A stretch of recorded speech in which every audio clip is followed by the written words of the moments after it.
Chers collègues, nous poursuivons notre étude de la commande publique en quittant la sphère juridique pour nous interroger sur le regard que porte la théorie économique sur cette matière couverte par notre commission d'enquête. Les masses financières en jeu sont énormes. Au moins 170 milliards d'euros dépensés par an, nous l'avons rappelé, pour les seuls marchés d'au moins 90 000 euros hors taxes. Et selon certaines estimations, jusqu'à 400 milliards d'euros, soit 14 points du PIB. Il n'est donc pas étonnant que des travaux d'économie y aient été consacrés et s'interrogent notamment sur les moyens de renforcer son efficacité au bénéfice des opérateurs économiques, et qui a fait en particulier l'objet d'une note du Conseil d'analyse économique en avril 2015. Alors 10 ans plus tard, où en sommes-nous ? Nous avons pour cela le plaisir de recevoir deux éminents experts que je remercie pour leur présence. Madame Anne Perrault, j'hésitais, je me suis trompé, je vous prie de bien vouloir m'excuser, économiste spécialiste des questions de concurrence et de régulation et par ailleurs inspectrice générale des finances. Monsieur Stéphane Saussier, professeur d'économie et de management public à l'Institut d'administration des entreprises de l'Université Paris 1 Panthéon-Sorbonne et co-auteur avec Jean Tirole de la note de 2015 dont je viens de parler. Je vous informe que cette audition sera diffusée en direct sur le site du Sénat et fera l'objet d'un compte-rendu publié. Je rappelle également qu'un faux témoignage devant notre commission d'enquête sera passible des peines prévues aux articles 434-13, 434-14 et 434-15 du Code pénal, soit 75 000 euros d'amende et jusqu'à 5 ans d'emprisonnement, voire 7 ans en fonction des circonstances. Je vous invite donc à prêter serment de dire toute la vérité, rien que la vérité. Veuillez lever la main droite et dire « Je le jure ». Merci à vous. Nous avons souhaité vous entendre car notre commission d'enquête ne peut faire l'impasse sur la prise en compte des considérations économiques que fait naître la commande publique et commande publique qui ne saurait être réduite à son seul cadre juridique. C'était la proposition de résolution portée par le groupe RDPI de notre collègue rapporteur à l'origine de cette commission d'enquête. Par rapport à la situation qui prévalait en 2015, les objectifs impartis à la commande publique ont évolué avec la montée en puissance, en particulier des critères, des considérations liées aux achats durables et à sa promotion par l'État et par les collectivités. Dans le même temps, les objectifs fixés au cadre réglementaire européen n'ont pas été atteints, puisque la Cour des comptes européenne a mesuré dans un rapport un recul de la concurrence dans les marchés publics des pays de l'Union européenne entre 2011 et 2021, d'autres indicateurs d'ailleurs qui invitent plutôt à la réflexion. Par ailleurs, force est de constater que les activités économiques en lien avec la commande publique ne s'exercent pas toujours dans un champ concurrentiel parfaitement dégagé. Nous avons eu l'occasion déjà d'en échanger avec de précédentes personnes auditionnées. Les ententes et accords entre entreprises pour se partager les marchés au détriment des acheteurs publics étant courants. Alors, quel regard portez-vous tous les deux sur cette situation? Quels sont, selon vous, les enseignements de la théorie économique sur les moyens de rendre la commande publique plus efficace et plus ouverte à tous les acteurs économiques, en particulier nos TPE et PME? Voici quelques-unes de vos interrogations, mais votre propos est évidemment libre. Donc je vous laisserai un propos liminaire d'une dizaine de minutes chacun. Ensuite, monsieur le rapporteur vous interrogera, et puis les collègues membres de la commission d'enquête.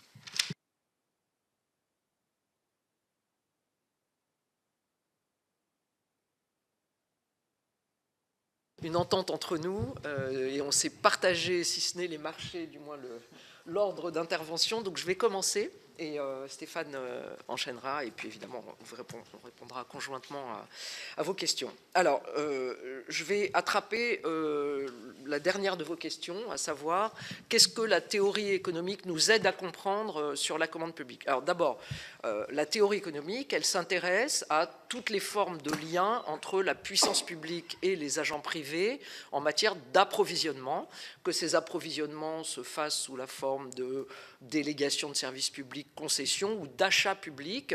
Finalement, tous ces domaines sont finalement assez proches. Alors, toute cette théorie, elle est organisée autour de l'idée qu'il y a de l'asymétrie d'information entre l'État et les agents privés, Pourquoi? Parce que l'État est dans une mauvaise posture pour connaître les coûts de fourniture du bien ou du service, les conditions d'exploitation, par exemple, s'il s'agit du secteur de l'eau, je pense à ce secteur, on en discutait dans le couloir. L'État n'est pas tellement bien placé non plus pour innover du point de vue commercial et donc comprendre les réactions de la demande à l'offre de tel et tel bien lorsqu'il s'agit d'un bien ou d'un service marchand qui peut donc être proposé avec différents niveaux de tarification ou différentes structures de tarification. Donc l'État est dans une position d'infériorité par rapport aux agents qui sont actifs sur les marchés. Alors ça, quand il s'agit de contrats, ça a été traité très très abondamment par toute la théorie des incitations dont Jean Tirole est l'un des fer de lance, disons, le grand promoteur et le grand concepteur. Alors, qu'est-ce que dit, grosso modo, cette approche?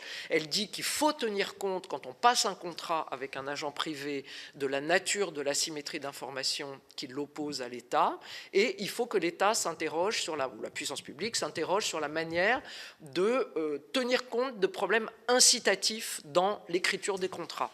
Quels sont ces problèmes incitatifs? Ils sont évidemment que l'agent à qui l'État, la puissance publique a affaire, a toujours intérêt à camoufler une partie des coûts, par exemple, de fourniture du service, et que cette captation d'informations et cette volonté de ne pas la divulguer à l'État lui permet de s'approprier une rente.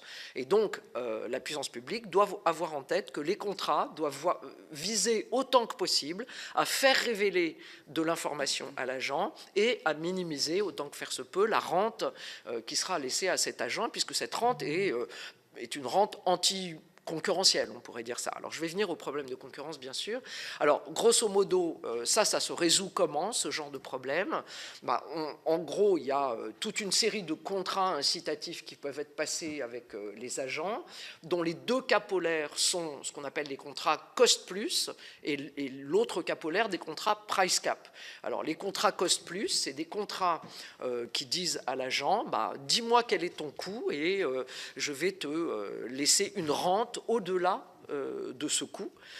Donc des contrats cost-plus demandent à l'agent de transmettre des informations sur ses coûts, mais permettent à la puissance publique de maîtriser la rente qui va être laissée à l'agent. Et puis à l'autre extrémité du spectre des contrats incitatifs, on a des contrats dits price cap, et les contrats price cap imposent un prix, par exemple, pour la fourniture du service, mais laissent à l'agent toute la rente éventuelle que cet agent peut garder si l'agent en question est efficace et comprime ses coûts. Donc en fait, on a un peu deux cas polaires. Dans un cas, il y a une très forte incitation à être efficace, c'est le contrat cost-plus, mais évidemment, la puissance publique ne maîtrise pas du coup la rente qui est laissée à l'agent. Et puis l'autre cas, c'est le cas du cost-plus, dans lequel on maîtrise parfaitement la rente qu'on laisse à l'agent, mais on a évidemment moins d'incitation donnée à cet agent à être efficace. Donc entre ces deux contrats qui sont vraiment les deux cas polaires, il y a toute une série de contrats intermédiaires dans lesquels donc c'est ce qu'il faut comprendre là-dedans, c'est que le contrat optimal résulte finalement de qu'est-ce qu'on accorde comme prix au fait de ne pas laisser beaucoup de rente, ou qu'est-ce qu'on accorde comme prix au fait d'obtenir beaucoup d'informations de la part de l'agent, et ça va dépendre énormément des circonstances économiques dans lesquelles se déroule le contrat. Alors ça, je dirais que c'est une fois qu'on a sélectionné un agent économique pour faire une prestation. Tout le problème dans lequel la concurrence a beaucoup de vertus, c'est le problème de la sélection de cet agent. Et donc, c'est plus strictement le cadre des appels d'offres, de la commande publique et de l'approvisionnement, disons, pour traduire un peu platement le terme procurement, mais c'est vraiment toute la théorie du procurement, c'est-à-dire de comment est-ce que la puissance publique peut s'approvisionner dans des produits qui sont produits par le secteur privé.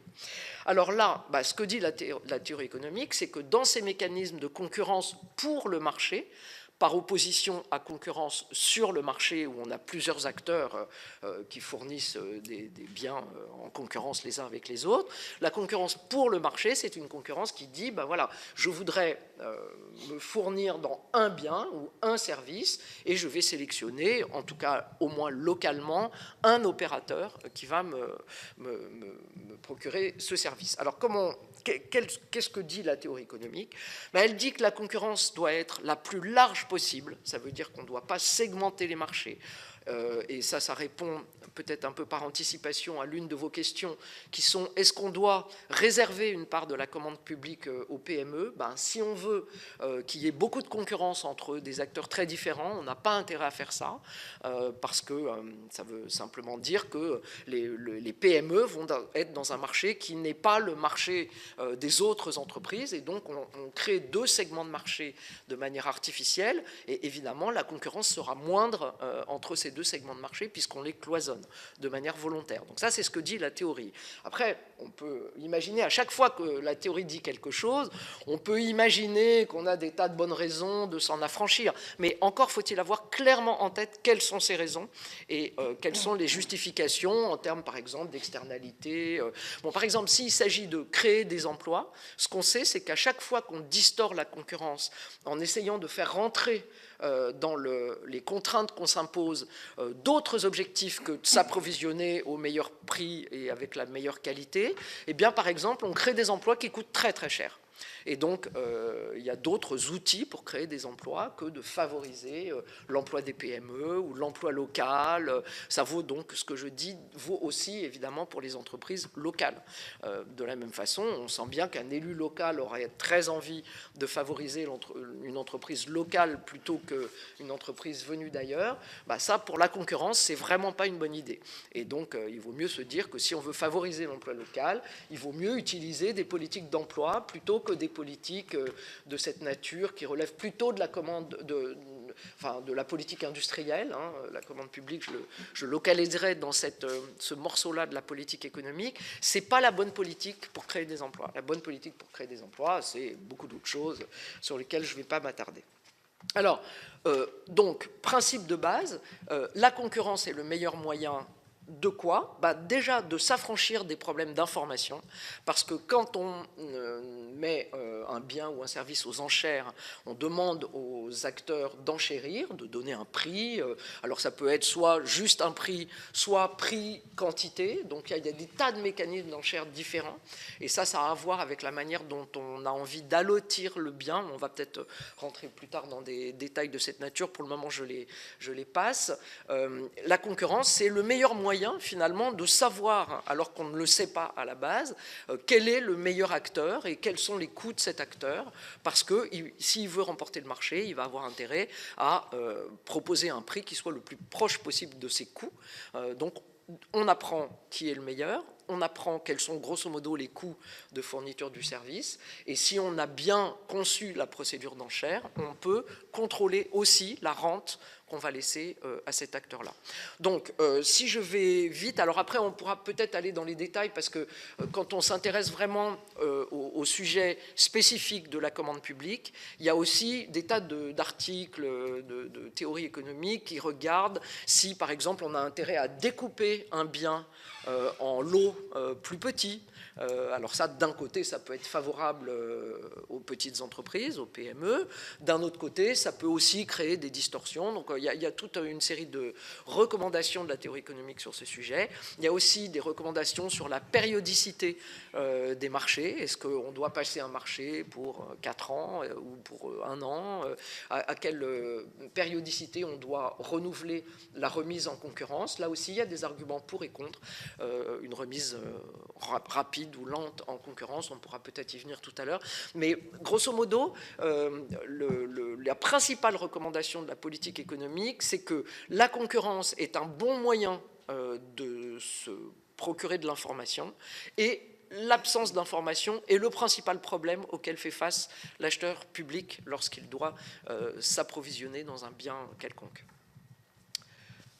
Merci beaucoup, monsieur le professeur.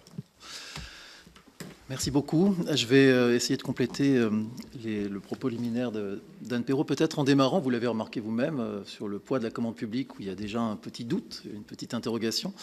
Alors effectivement, si on regarde les données de l'Observatoire économique de la commande publique, qui recense les marchés publics qui sont signés en France au-dessus de 90 000 € hors taxes, on arrive à un total de 170 milliards d'euros, c'est-à-dire à 6 points de PIB. Sachant que ce recensement est obligatoire, mais qu'il n'y a aucun contrôle et aucune pénalité si le recensement n'est pas fait. Donc concrètement, c'est vraiment un minimum en termes de volume, de montant de la commande publique. Si on regarde les données qui sont fournies par TED, le Tender Electronic Data Website de la Commission européenne, qui recense toutes les publications, les avis de marché public qui sont publiés au JOU, donc au journal officiel de l'Union européenne, on arrive à alors, qui ne concerne que les contrats qui sont au-dessus des seuils européens. Plus de 150 000 € pour les services, plus de 5 millions d'euros pour les travaux, on arrive à 8 points de PIB. Plus que l'Observatoire économique de la commande publique, parce que la France transmet des données qui concernent aussi des petits contrats. Donc on est à 8 points de PIB, et donc là, c'est encore un minimum, puisqu'on manque beaucoup de petits contrats. Et si on cherche plutôt à mesurer le poids de la commande publique au travers de la comptabilité nationale, en tenant compte d'activités qui pourraient donner lieu à des contrats publics, à des marchés publics, à des marchés de concession, à des contrats de concession, mais qui n'en donnent pas, enfin qui ne donnent pas lieu, mais qui donnent lieu à de tels contrats dans d'autres pays européens, donc pour être capable de faire des comparaisons entre pays. Alors là, on arrive à 16 points de PIB pour la France. Donc là, ce sont les données OCDE, mais qui sont calculées comme ça au travers de la comptabilité nationale. Et puis l'Union européenne annonce 14 points de PIB en moyenne pour la commande publique au sein des pays de l'Union européenne. Donc si on se focalise sur les contrats en eux-mêmes, et c'est ce qui nous intéresse aujourd'hui, je pense, donc tout ce qui est marché public, contrat de concession, on est au moins à 8 points de PIB. Donc ça vaut le coup de faire une commission sur l'efficacité de la commande publique. Ça, c'est le premier point.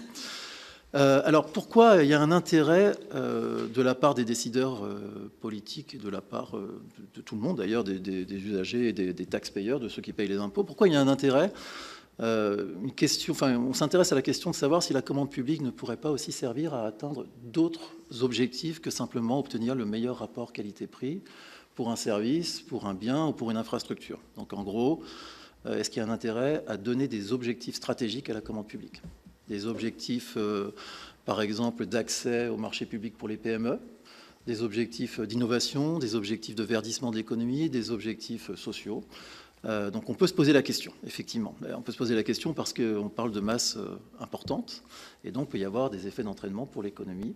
Ça peut servir d'effet de levier, concrètement. Alors là, je ne vais pas répondre tout de suite à la question qui vous intéresse fortement, mais je vais quand même simplement vous dire que si on regarde les chiffres, la France est loin d'être en retard. Enfin, on est même plutôt précurseur. Si on regarde les chiffres dans le détail, on s'aperçoit que le pourcentage de contrats attribués sur le seul critère prix, où l'autorité publique ne regarde que le prix, sélectionne le moins 10 ans en prix, c'est 8% des contrats. 92% intègrent plusieurs critères. La France est numéro 1 en Europe. Je crois qu'il n'y a que la Croatie qui fait mieux, bon, avec des données qui ne sont pas forcément très fiables. Et on est vraiment, je veux dire, si on regarde la moyenne européenne, c'est 80% des marchés publics qui sont attribués sur les moins 10 ans, pour les moins 10 ans en prix, en se focalisant que sur le prix. Donc là, la France est largement en avance, et elle l'a toujours été d'ailleurs, même avant les directives européennes de 2014. Donc de ce point de vue-là, voilà. Si on regarde maintenant le pourcentage des montants de marchés publics pour lesquels il y a des clauses sociales, on est à 27%. Pour lesquels il y a des clauses environnementales, on est à 40%. Donc là, on est aussi dans le top 2 ou 3, je pense, au niveau européen, sans aucun problème. Si on regarde maintenant la part de la commande publique en montant, toujours, qui est attribuée aux PME, là, on est en dessous de la moyenne européenne. On est à 27%. Mais vous avez une étude de l'Observatoire économique de la commande publique qui date d'il y a 2 ou 3 ans, et je répondrai plus précisément dans la note écrite qui va suivre, vous donnant les références, qui note que si on tient compte de la part de sous-traitance qui est donnée aux PME, on dépasse les 50%. Donc les PME ont déjà accès assez largement à la commande publique.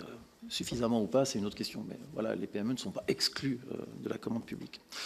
Alors, bon, donc il y a un intérêt pour les décideurs politiques à se poser la question de savoir si on devrait donner d'autres objectifs à la commande publique que simplement l'efficacité économique.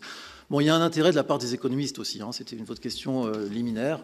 En gros, est-ce que les économistes s'intéressent à la commande publique? Oui, il y a des tas de travaux. Anne Perrault a rappelé les travaux concernant la théorie des incitations, donc les travaux de Jean-Jacques Lafon, initialement, de Jean Tirole, etc., où là, on s'intéresse au fait, je ne vais pas redire ce qu'a dit Anne Perrault, mais je vais le redire de manière plus brutale et directe, et puis ensuite je passerai à autre chose, mais On se focalise sur le fait qu'il y a une asymétrie d'information entre l'acheteur public, que ce soit l'État, une collectivité, peu importe, un pouvoir adjudicateur, et les entreprises.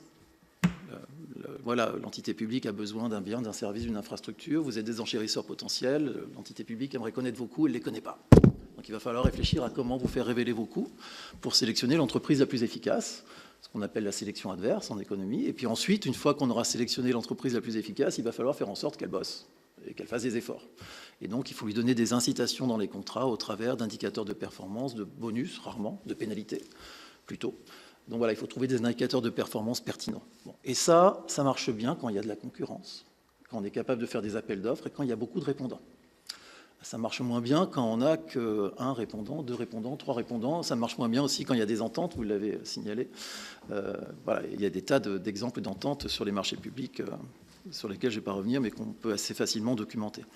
La théorie économique insiste aussi sur le fait qu'en plus de ces asymétries d'information, il y a un autre problème pour les acheteurs publics, c'est le fait que les contrats sont bien souvent incomplets.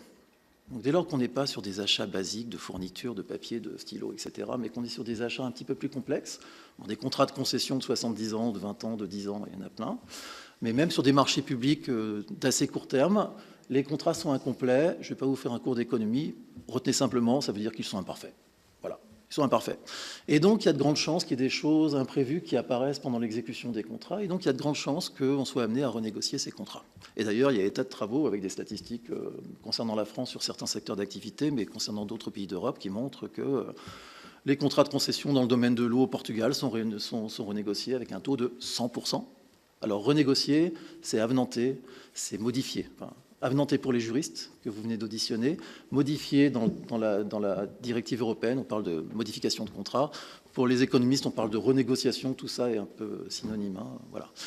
Donc voilà, 100% de renégociation. Pour les autoroutes en France, on ne doit pas être loin de 100%, je ne suis pas allé vérifier, mais voilà, quasiment tous les contrats qui ont été signés, il faut le dire, dans les années 50, ont forcément tous été renégociés. Et puis même pour des marchés publics de court terme, ben, vous avez des taux de renégociation qui sont assez élevés, qui ont été assez bien documentés. Le Vélib, numéro 1, c'était un marché public de 10 ans, il a été renégocié au moins 4 fois pour la partie publique qui a été documentée. Je n'ai pas accès au document en lui-même, mais il y a eu des rapports de la Cour des comptes, de l'Inspection générale de la ville de Paris qui documentent au moins 4 renégociations. Donc voilà. Et dès lors que ces contrats sont incomplets, ben, ça veut dire que l'acheteur a d'autant plus de difficultés parce que lorsqu'il met en concurrence les opérateurs potentiels qui peuvent répondre à sa demande, les opérateurs anticipent qu'ils vont pouvoir renégocier les contrats. Donc on peut avoir des offres agressives, en termes juridiques, des offres anormalement basses. Il faut être capable de les repérer. On peut avoir des problèmes de malédiction du vainqueur, c'est-à-dire des opérateurs qui sont très optimistes sur leurs coûts, très optimistes sur leur capacité à répondre aux contrats, très optimistes aussi peut-être sur la demande future, s'il y a des recettes qui sont prévues en fonction de la demande future, et qui vont faire faillite. Donc ça, c'est pas terrible pour l'acheteur public, puisqu'il cherche à sélectionner l'entreprise la plus efficace et pas forcément celle qui va lui poser des problèmes en phase d'exécution. Bref, ce que je suis en train d'essayer de vous dire en quelques mots, c'est que la théorie économique vous dirait que dans la relation contractuelle entre acheteurs publics et entreprises privées, faisons simple, entreprises privées, il y a à la fois des asymétries d'information, l'entreprise privée en sait plus sur ses coûts, et il y a aussi des asymétries de compétences. Ces contrats incomplets, ben, ils sont complexes, il va falloir réfléchir, anticiper la renégociation, essayer de prévoir le futur, et les entreprises sont bien mieux armées pour faire ça. Donc elles ont plus de compétences généralement que les acheteurs publics. Donc voilà un petit peu pour ce qui est de la partie intérêt pour les économistes. Alors maintenant, la question qui vous intéresse peut-être plus fondamentalement, est-ce que c'est une bonne idée de rajouter dans la commande publique des objectifs de verdissement de l'économie, par exemple? Et bien là, je dirais que pour les économistes, en tout cas, je ne sais pas si je représente 100% des économistes, mais bon, pour la majorité des économistes, je pense, on a de gros doutes que ce soit une bonne idée. On a de gros doutes pour différentes raisons. Tout d'abord, demander aux acheteurs publics de poursuivre plusieurs objectifs à la fois, ça complexifie leur tâche. Or, je viens de vous dire que c'était déjà super compliqué de gérer ces asymétries d'information, de sélectionner les bonnes entreprises, de rédiger les contrats et de les suivre. Ça veut dire qu'on doit être en mode projet et qu'on doit les suivre, ces contrats. Donc il faut mettre des moyens sur la table et avoir des personnes qui suivent ces contrats pour être prêts pour les renégociations. Donc complexifier la tâche des acheteurs, ça peut... Alors, Soyons un peu plus clairs sur les acheteurs. 60% des montants de la commande publique en France est effectué par des entités infranationales. Hein, donc, ce n'est pas l'État, les ministères, etc., mais ça peut être des petites collectivités locales, un hôpital public, l'Université de Paris. Hein. Des pouvoirs adjudicateurs, il y en a 120 000 en France, de toute taille. Certains qui sont compétents, d'autres qui le sont moins, certains avec des moyens, d'autres avec beaucoup moins de moyens humains. Donc 120 000 pouvoirs adjudicateurs en France, sachant qu'en Europe, il y en a 240 000. Donc voilà, il y en a beaucoup en France et beaucoup de petite taille. Vous voulez leur complexifier la tâche, ça peut poser quelques petits problèmes. C'était déjà compliqué auparavant, donc voilà. Ça peut entraîner potentiellement une baisse de la concurrence. Si vous avez des critères qui sont un peu flous, multiples, etc., ben vous avez certaines entreprises qui soumissionnaient auparavant qui ne vont peut-être plus le faire. On n'a aucune preuve empirique sur ça, mais c'est une possibilité. Sachant qu'en France, quand même, il y a 23% des contrats publics qui sont attribués après appel d'offres avec soumissionnaire unique. Donc, le niveau de concurrence n'est pas faramineux. Hein, et on est dans la moyenne européenne, on n'est pas dans les meilleurs. Bon, voilà, donc on peut sûrement faire mieux de ce point de vue-là. Et comme vous l'avez rappelé, le rapport de la Cour européenne des comptes, j'ai le terme en anglais mais moi en français, a bien insisté sur le fait que sur la période 2011-2021, ce pourcentage en Europe avait été multiplié par 2. Et pour la France, c'est pas 2, mais c'est plus 50 ou 60% de marchés qui ont été attribués avec un soumissionnaire unique. Donc ça peut poser quelques problèmes. Hein.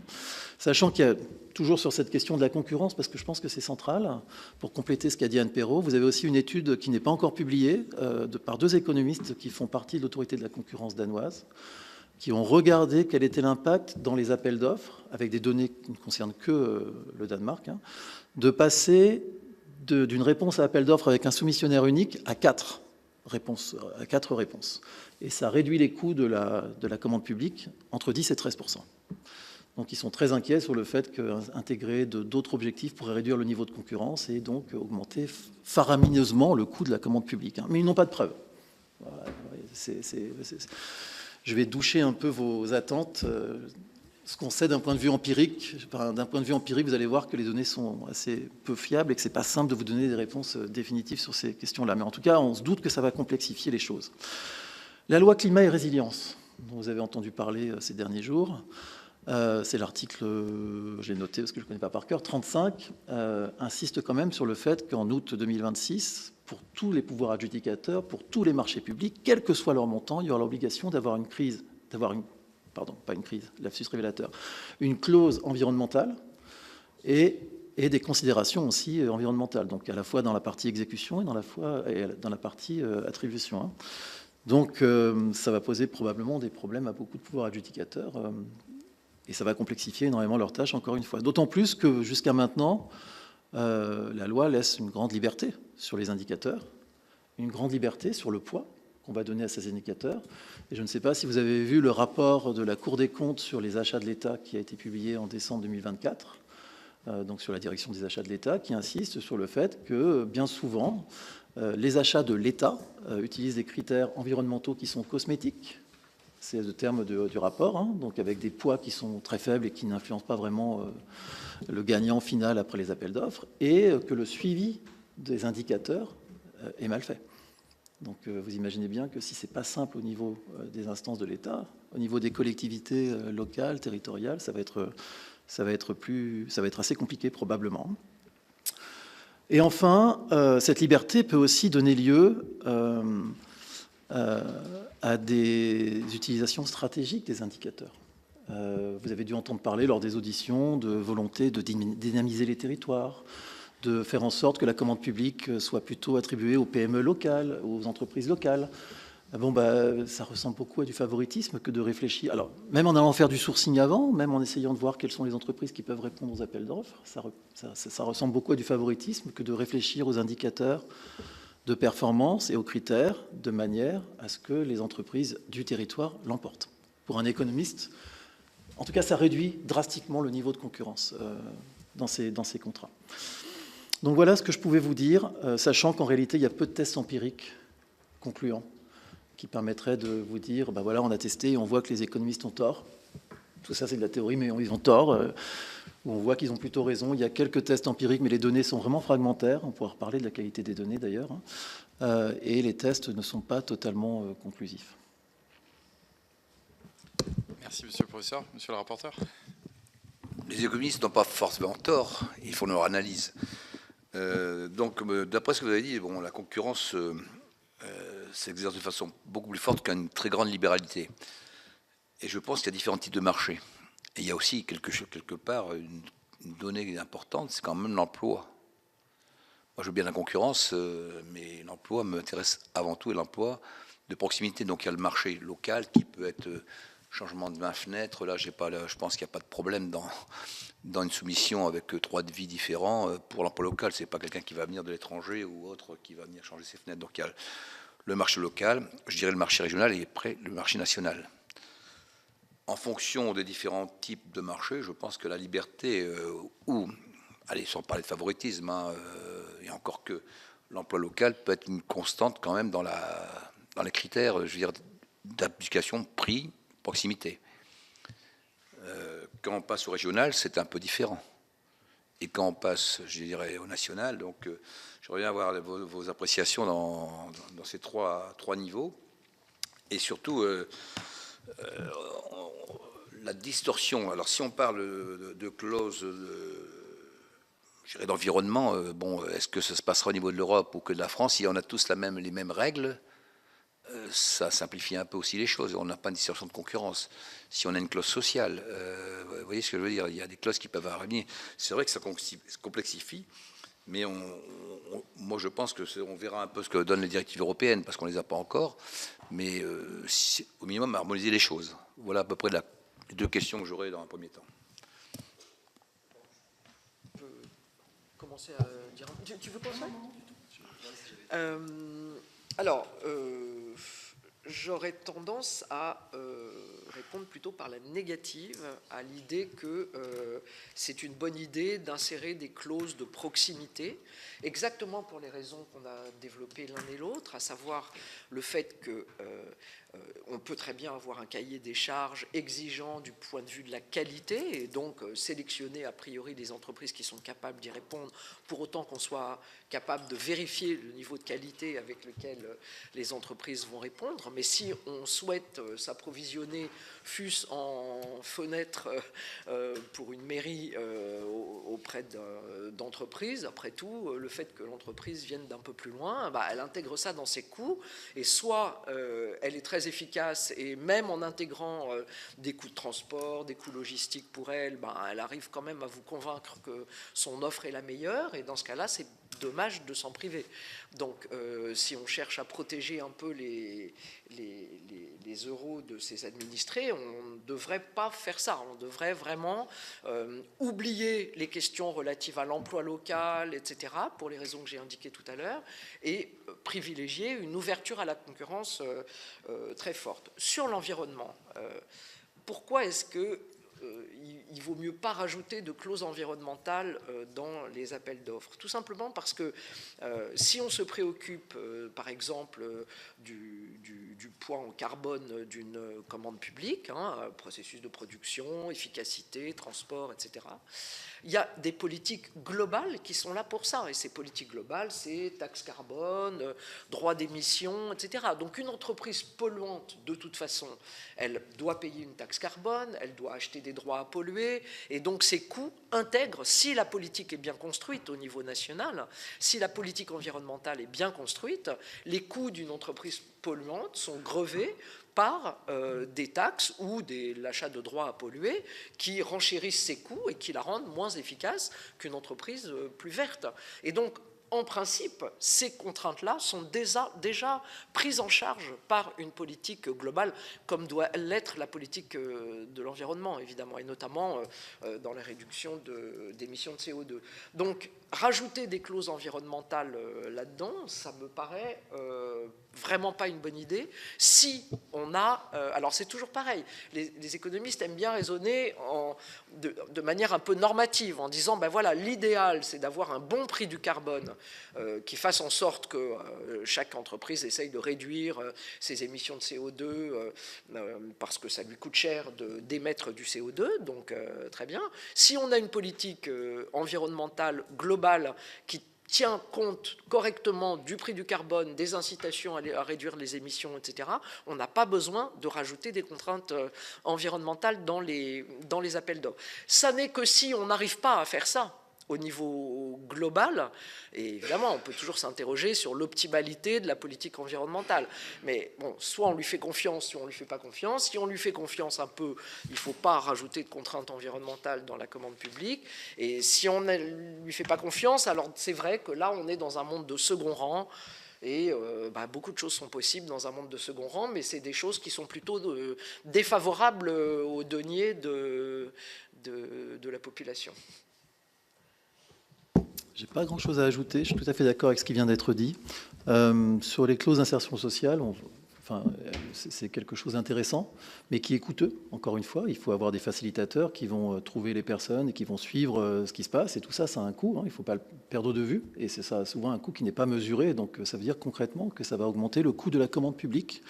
Et la question est de savoir s'il n'y a pas d'autres instruments qui sont plus efficaces pour remettre à l'emploi des personnes qui sont éloignées depuis un moment, plutôt que de demander à des acheteurs publics qui ont déjà une tâche compliquée à trouver le meilleur rapport qualité-prix, d'intégrer ces objectifs. Sur l'environnement, j'ai vraiment rien à ajouter pour que ça fonctionne. Il faut avoir des politiques qui sont uniformes, donc qui soient les mêmes d'une région à une autre. Et donc je ne vois pas très bien pourquoi un acheteur public déciderait de tenir compte de l'impact carbone de certaines entreprises à hauteur de 15% dans les critères et d'autres à 25%. Enfin, pour que ça fonctionne, il faut que ce soit uniforme et que ce soit global. Donc que ça concerne à la fois la commande publique et les échanges privés-privés. Alors que là, on se focalise sur les échanges entre administration publique et entreprises. Et au final, ça se trouve, l'impact national sera nul. Parce que vous allez avoir des entreprises polluantes qui vont se spécialiser sur les marchés privés, puis des entreprises non polluantes qui vont se spécialiser sur des marchés publics. Ce qui est un peu bizarre. Et par exemple, la loi Industrie verte, que je ne connaissais pas avant de l'audition, que je suis allé voir un peu dans le détail, qui impose aux acheteurs publics de tenir compte de l'empreinte carbone des fournisseurs. Il y a déjà une taxe carbone. Il y a déjà des quotas. Il y a déjà des échanges au niveau européen. Donc si la taxe carbone est à un niveau trop bas, ça veut dire que l'État ne prend pas ses responsabilités. C'est à l'État d'augmenter ce niveau et ce n'est pas trop à l'État de demander aux collectivités de réfléchir à comment tenir compte de l'impact carbone et comment le valoriser différemment d'un endroit à un autre sur le territoire. Surtout que c'est distorsif de concurrence, à la fois entre entreprises et entre géographies, si on peut dire, entre départements, régions. Merci. Madame Daniel et Monsieur Salmon et Madame Morin-Desailly. Merci pour cet éclairage et ce point de vue. Je pense que c'est très important pour notre commission d'enquête d'avoir votre analyse économique et ça met bien en avant. Et je pense que c'est important pour nous de l'avoir en tête, que la commande publique ou les marchés publics ne peuvent pas répondre à tous les objectifs de politique publique, avec des injonctions contradictoires qui vont être à la fois la simplification, alors on n'a que ce mot-là à la bouche à tous les étages en ce moment, et puis la nécessité de multiplier les critères. Et si on multiplie les critères, évidemment, on va passer sur des arbitrages multicritères, dont on va avoir du mal à gérer la hiérarchisation, la classification, et il ne faut pas négliger le fait que, in fine, ces critères vont aussi agir comme des barrières à l'entrée, et donc limiter les effets de concurrence dans les réponses que les uns et les autres pourront avoir. Donc ça me paraît extrêmement important. Alors une fois qu'on a dit ça, on est coincé dans des formes d'injonctions contradictoires et moi vraiment je souscris à 100% évidemment aux propos que vous avez tenus et aux points d'alerte que vous mettez. Et c'est vrai que ce que vous avez signifié sur la question de la volonté des élus locaux à travers les marchés publics de favoriser l'emploi local, etc., on l'a beaucoup entendu, notamment hier via les départements de France, mais ce n'est pas l'objectif de la commande publique. Et si on veut favoriser l'emploi local, ou si on veut favoriser tel ou tel type d'emploi, il faut avoir des politiques publiques avec un objectif dédié qui est celui-là, et pas que ce soit un sous-objectif de la commande publique. Moi, j'avais une question plus pragmatique sur... Vous avez parlé des temporalités de certaines dispositions. Est-ce qu'on pourrait avoir des marges de manœuvre et des améliorations sur la question de la temporalité des processus, avec aujourd'hui des processus et des cycles économiques qui s'accélèrent? Est-ce qu'on peut avoir des marges de manœuvre et des recommandations sur ce sujet? Merci. Monsieur Salmon. Oui, merci. Bon, je ne suis pas tout à fait en phase avec ce que dit ma collègue. J'ai l'impression qu'on est là on vit comme si on était dans le meilleur des mondes, avec un État central qui ferait toutes les politiques, qui irait dans le bon sens. Et je crois que les élus dans les collectivités territoriales, effectivement, utilisent la commande publique pour remédier à des choses qui ne seraient pas bien faites au niveau national. Et je crois que voilà, c'est pour ça que beaucoup d'élus se sont emparés vraiment de ce sujet pour dire, eh bien, nous allons cranter pour aller vers telle avancée en termes environnementaux, parce qu'on n'a pas des politiques nationales ou européennes qui vont assez loin dans ce domaine. Même chose, effectivement, il y a ce souci du social, et donc de l'emploi en particulier, l'économie sociale et solidaire. Je pense que voilà, oui, dans la boîte à outils d'un élu, il n'y a pas tant de choses que ça, et la commande publique est perçue comme un des meilleurs outils pour orienter l'économie locale dans un sens ou dans un autre. Voilà, moi, ma question, elle est là. Effectivement, j'entends parfaitement que s'il y avait la bonne taxe carbone au bon niveau, il n'y a pas besoin de s'en occuper, et que tout cela amène de la complexité. Mais est-ce qu'il faut fuir tout le jour la complexité? Je ne suis pas certain. Enfin voilà, moi, ce sont mes questionnements. Merci. Madame Morin-Desailly. Merci beaucoup pour vos exposés très intéressants. Je m'intéresse beaucoup aux questions de souveraineté, y travaillant particulièrement au sein de notre commission des affaires européennes. Et je me posais la question, en tout cas c'est une question qui en ce moment est d'actualité, compte tenu aussi de la réflexion que va mener la nouvelle commission européenne sur les marchés publics et l'orientation possible vers certaines, comment dirais-je, dans des choix dans certains secteurs stratégiques. Est-ce que le levier de la commande publique, intégrant certains objectifs comme celui par exemple de la souveraineté, de l'autonomie stratégique, je pense au domaine du numérique bien entendu, ne peut pas être en l'état de la façon dont ça se passe en France actuellement et en Europe, au contraire, une réelle possibilité d'émergence et de comment dirais-je, de possibilités pour nos entreprises françaises et européennes de candidater quand elles ne le font pas aujourd'hui, le lobbying étant tellement intense de la part des acteurs extra-européens, et on se prive aussi de possibilités. Est-ce qu'au contraire, ça ne peut pas être une forme d'encouragement à une juste et loyale concurrence, d'autant que les règlements européens sur notamment les règles du marché numérique viennent d'évoluer pour redonner des conditions de concurrence plus loyales? Je ne sais pas si je suis très claire dans ma question.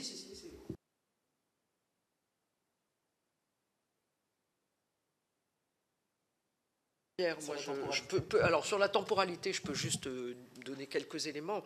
En gros, c'est quoi l'arbitrage? C'est que plus la périodicité, la fréquence de remise en jeu de concurrentielle, et enfin plus la période qui sépare deux appels d'offres, disons, est longue, plus d'une certaine manière les entreprises sélectionnées ont la possibilité de développer des investissements.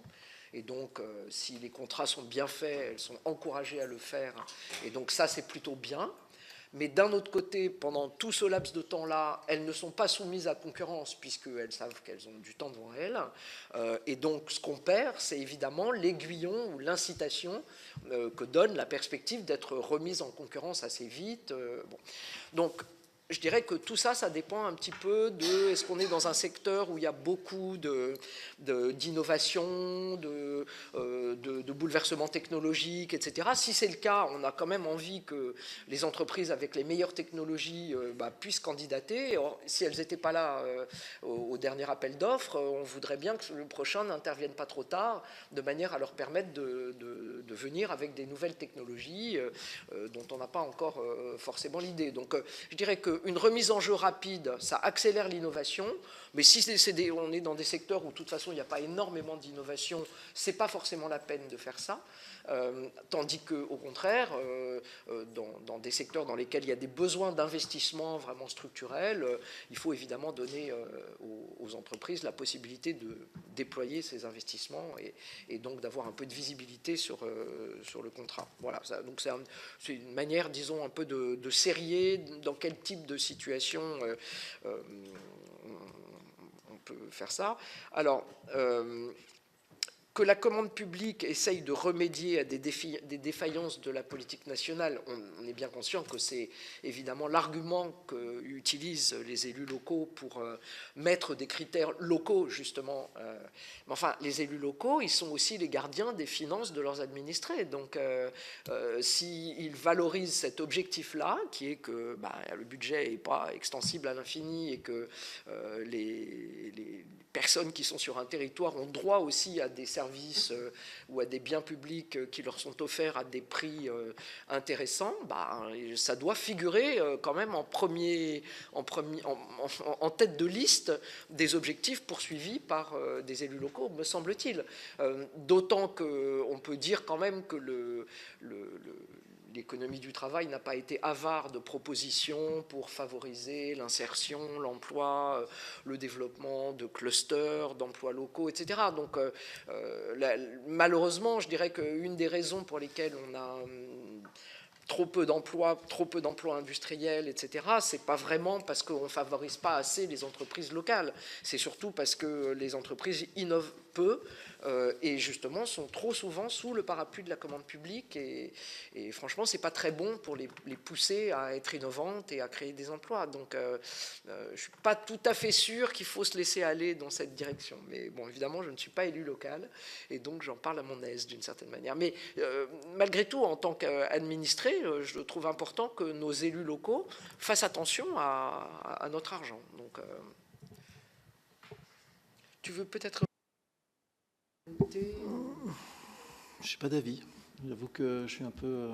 Alors, je te laisse reprendre tes idées. Non, vas-y.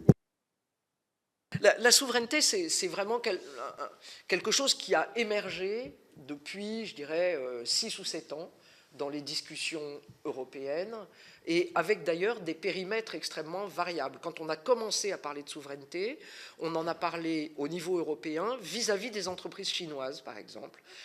C'était le moment où la Chine déployait les routes de la soie et où on se disait « oh là là, catastrophe, les entreprises chinoises vont répondre à des marchés publics, construire des infrastructures, etc. » Il faudrait qu'on puisse lutter contre ça. Alors, on a des instruments pour lutter contre ça, et ces instruments, par exemple, dans le cas de produits qui viennent d'ailleurs que de l'Union européenne, on a des droits anti-dumping, des droits anti-subvention, donc toute une panoplie d'instruments qui visent à égaliser en fait les conditions concurrentielles dans lesquelles candidatent, par exemple, au hasard, des entreprises chinoises très subventionnées et des entreprises européennes qui ne le sont pas parce que la règle d'interdiction des aides d'État empêche de faire ça en Europe, et c'est très bien. Donc il y a évidemment un déséquilibre dans les conditions dans lesquelles opèrent certaines entreprises étrangères et des entreprises européennes, mais ça, je dirais qu'on a des outils pour ça. C'est plutôt des outils de politique commerciale qui s'appliquent parfaitement lorsqu'il s'agit de régler des problèmes de commande publique, par exemple pour la construction d'une infrastructure, et c'est des outils qui ont été utilisés justement avec des droits anti-subvention qui essayent de dire, voilà, telle entreprise chinoise, par exemple, candidate à un prix très très bas pour fabriquer un pont ou opérer un port, etc. Mais cette entreprise est massivement subventionnée dans son pays, on va lui imposer des droits anti-subvention qui vont réégaliser les conditions dans lesquelles ces entreprises opèrent sur le marché européen. Donc on a des outils pour faire ça. Après, le vrai problème de la souveraineté numérique, par exemple, c'est pas tant le problème de... ça revient au problème que je mentionnais juste avant, c'est que nous n'avons, malgré les cerveaux que nous avons en Europe, on n'a pas d'entreprise européenne. C'est quand même vrai au plan mondial. On voit bien que... Bon, alors après, il y a le droit de la concurrence fait beaucoup pour essayer de permettre à des entreprises qui ne sont pas Google d'accéder à des marchés et de s'imposer sur des marchés. Mais pour ça, on a d'autres outils. C'est par exemple le DMA. Le DMA, c'est un outil qui permet justement d'intervenir et d'interdire certains comportements anticoncurrentiels de la part des grandes plateformes. D'ailleurs, la plupart des plateformes qui opèrent sur le territoire européen estiment que c'est des droits qui ont été conçus pour protéger les entreprises européennes. Bon, c'est pas le cas. Je pense que c'est vraiment des très bonnes mesures pour protéger la concurrence plutôt que les concurrents. Donc, je trouve que le DMA est une très bonne chose. Maintenant, pour que le DMA produise ses effets, il faut aussi... Mistral, c'est pas OpenAI, c'est malheureusement. C'est une entreprise absolument fantastique, mais ça n'est pas OpenAI. Elle n'opère pas sur à la même échelle. Et c'est pas parce que les gens sont fantastiques qu'ils vont être l'équivalent d'OpenAI demain. C'est ça le problème. On espère tous, mais... Justement, on pourrait permettre de les aider à mieux se développer. Parce qu'on flèche vers Microsoft, et on a quelques sociétés françaises qui, avec un peu de commande publique, pourraient peut-être se développer un peu plus. Je pense que c'est peut-être là le point d'équilibre. Effectivement, on n'a pas des GAFA, mais on a quelques sociétés qui sont la pointe, là, et qui, à travers peut-être, et je le dis parce qu'on va y arriver après, des marchés, là on vient de voir 74 millions qui sont partis dans l'enseignement chez Microsoft, on se pose la question, est-ce qu'on n'a pas des gens français, et j'en connais peut-être, qui étaient capables de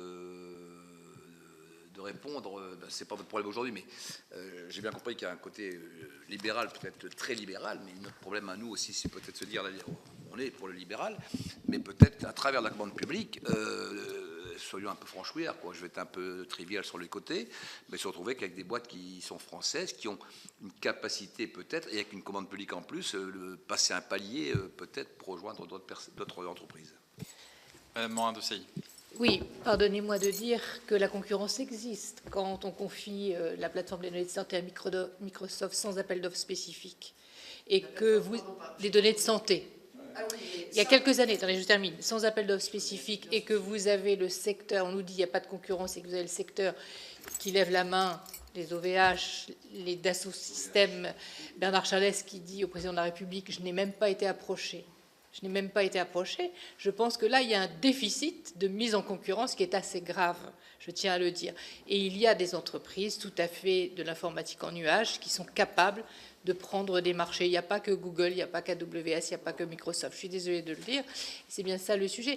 Non, ma question revenait à dire, est-ce qu'il n'y a pas des stratégies qui peuvent être tout à fait acceptables pour des motifs nobles? D'ailleurs, en ce moment, on voit bien que le contexte géopolitique nous y invite, qui est de dire qu'on peut fixer comme certains objectifs, aussi les questions d'autonomie stratégique ou de souveraineté qui contribuent. C'est un levier de développement. La commande publique est un levier de développement assumé d'un écosystème. C'est ce qu'ont fait les Russes, les Américains et les Chinois.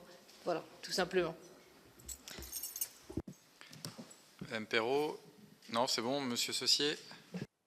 Je n'ai pas grand-chose à ajouter sur ce qui vient d'être dit. Sur la temporalité, la personne qui a posé la question est partie, mais je voulais juste insister sur le fait qu'effectivement, durée et investissement des contrats sont très liés. D'ailleurs, ils sont même très liés formellement dans la directive européenne. Sur les marchés publics, on ne peut pas choisir une durée, sauf à justifier qu'il y ait des investissements. Idem pour les concessions. Il y a au-dessus de 5 ans ou 10 ans, je crois, on est obligé de justifier qu'il y ait des investissements qui sous-tendent le contrat pour aller au-dessus d'une durée déterminée. Ce qu'on sait en tant qu'économiste, c'est que plus les contrats sont longs et plus au moment du renouvellement, il y a un avantage au sortant.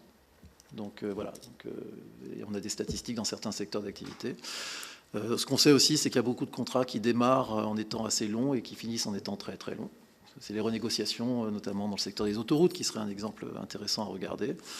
Ce qu'on sait aussi, c'est qu'il y a des clauses contractuelles, si on rentre dans le détail, donc ça nous intéresse peut-être un peu moins ici, mais il y a des contrats qui ont des garde-fous contre ces durées excessives, et notamment il y a des contrats à durée de vie endogène. Le viaduc de Millau est un bon exemple. C'est un contrat de 78 ans et quelques semaines, je crois, mais il est prévu qu'après 40 ans, si l'opérateur privé a suffisamment collecté de péage, le contrat peut s'arrêter avec un préavis de 2 ans, et sinon il peut continuer, enfin il continue jusqu'à 78 ans maximum.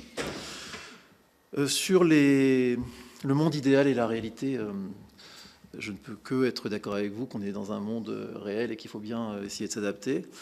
Il n'empêche que la commande publique, je ne suis pas sûr que ce soit le bon outil pour atteindre des objectifs environnementaux, encore une fois, je ne vais pas me répéter, mais en imaginant qu'on décide quand même malgré tout d'y aller, ce qui est déjà grandement le cas, hein,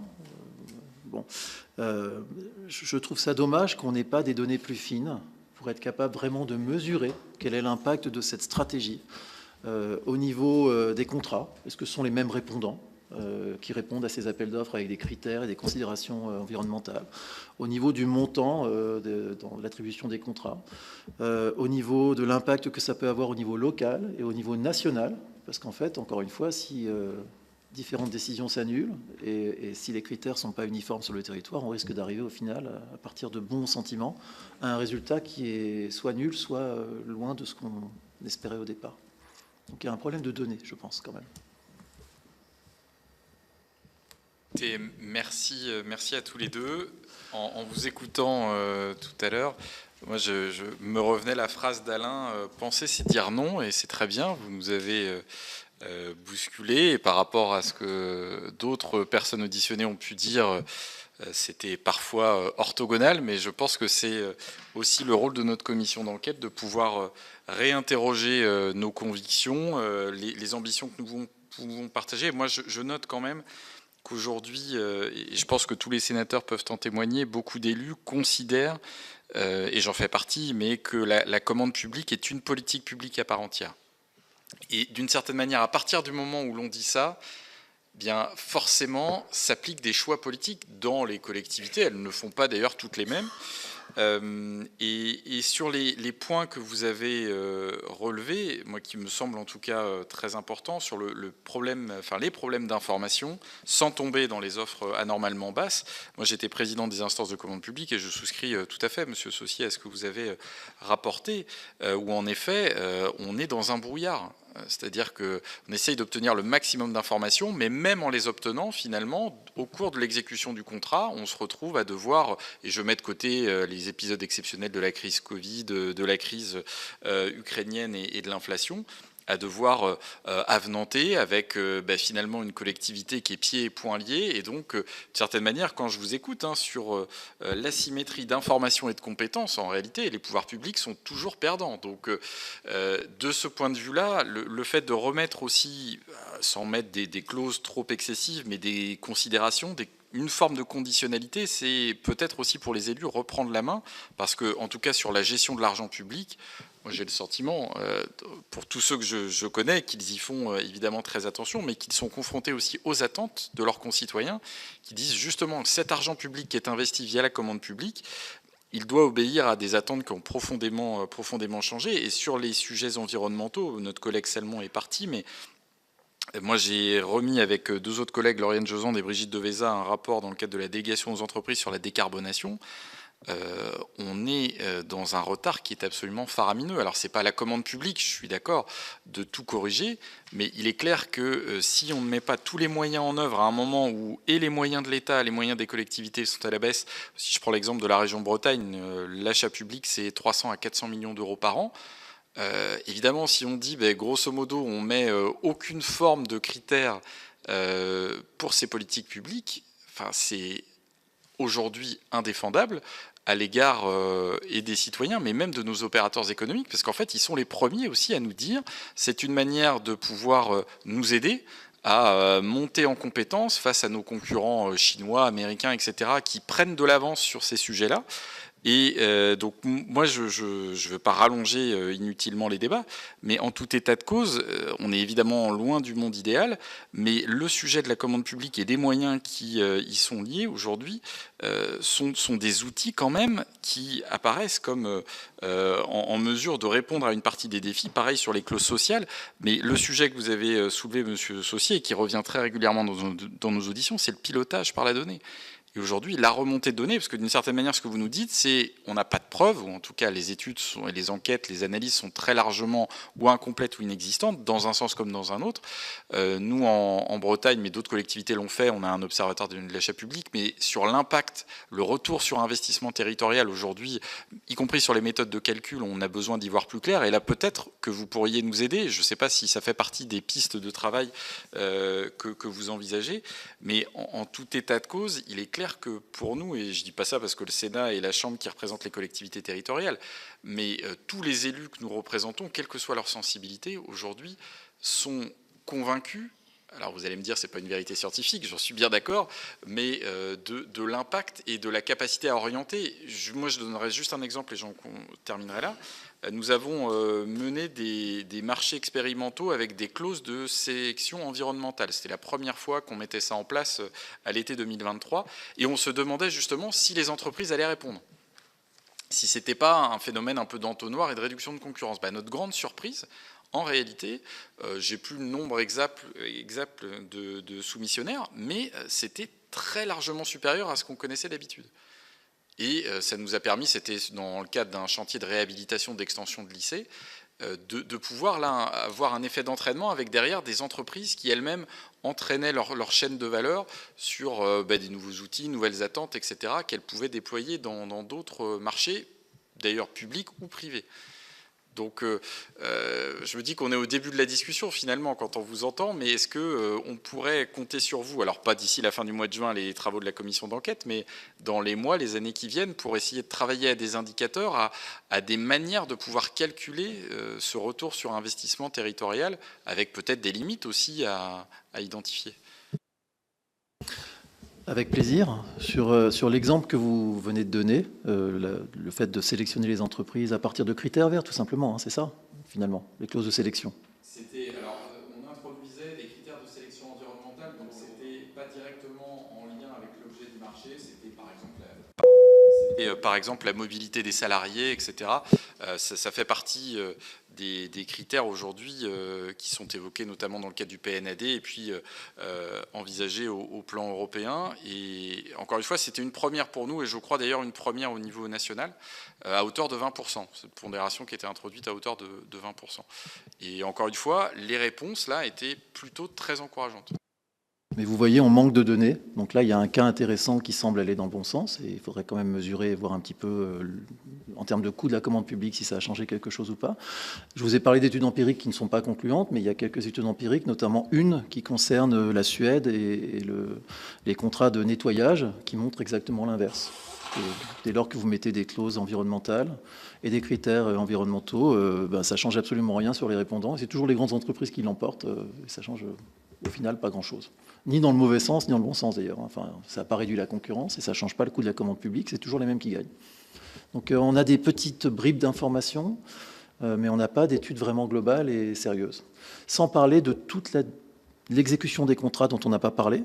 Une des grosses innovations des directives 2014, c'est quand même d'obliger à publier des notices de modification de contrat dès lors qu'il y a des renégociations importantes dans tous les contrats de la commande publique.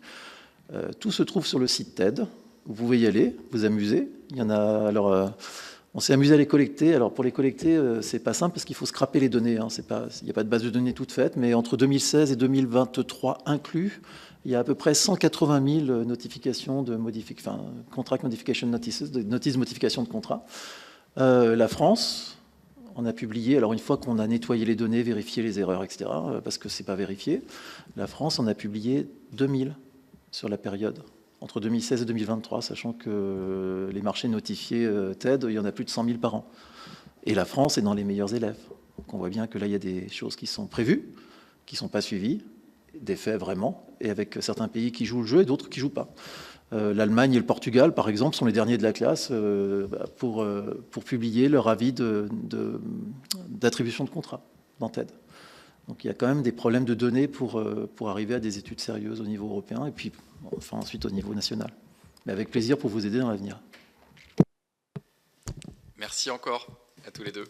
Merci.